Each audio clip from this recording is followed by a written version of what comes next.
Cela fait 10 ans que la famille de Faolan a été massacrée, son père dévoré, sa mère et sa petite sœur violées puis massacrées devant ses yeux. Cela fait aussi 10 ans qu'il a été réduit au rang d'esclave par le clan de Torok, le clan vainqueur. Cela fait 10 ans qu'il subit les pires sévices et les pires violences. Mais cette fois, cette année, il a l'occasion de prendre sa revanche. Cette année, il décide de participer à la compétition qui veut qu'un membre de chaque clan aille chercher l'œuf du dieu oiseau pour dominer tous les autres pendant 10 ans. Cette fois, il veut faire partie des compétiteurs, il veut faire partie des gagnants, il veut faire partie de ceux qui vont massacrer et il compte bien prendre sa vengeance sur le clan de Torok.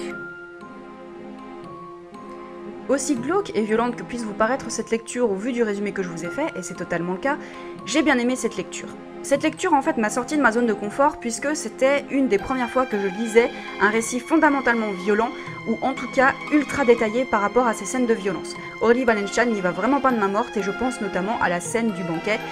qui ouvre le roman et où on voit toute la famille de Faolan se faire massacrer. En parlant du personnage de Faolan, j'ai trouvé que c'était un personnage ultra travaillé et très complexe, ce que j'ai beaucoup aimé, puisque malgré le fait qu'il se pense fondamentalement gentil et victime de cette situation, et c'est totalement le cas, c'est une victime de cette tradition barbare,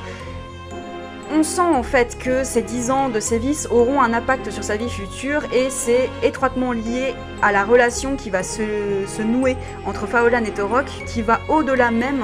du lien bourreau-victime, et j'ai trouvé ça hyper intéressant à suivre.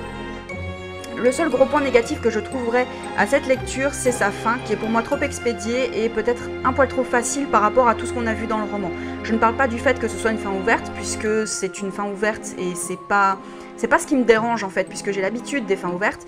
Mais je sais pas, vu que ça fait quelques mois que j'ai lu cette lecture, je pourrais plus remettre forcément le doigt précisément sur ce qui m'a dérangé, mais de ce que je me souviens, c'est pour moi une fin peut-être trop facile et peut-être trop expédiée à mon sens, et du coup c'est ça qui fait baisser un peu le niveau de cette lecture pour moi.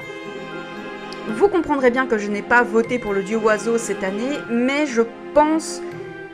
que même si la fin avait été différente, je ne pense pas que j'aurais voté pour lui, puisque au vu des autres lectures que j'ai pu faire pour le Plib, le dieu oiseau reste quand même en deçà de ce que j'ai pu lire dans d'autres livres du Plib.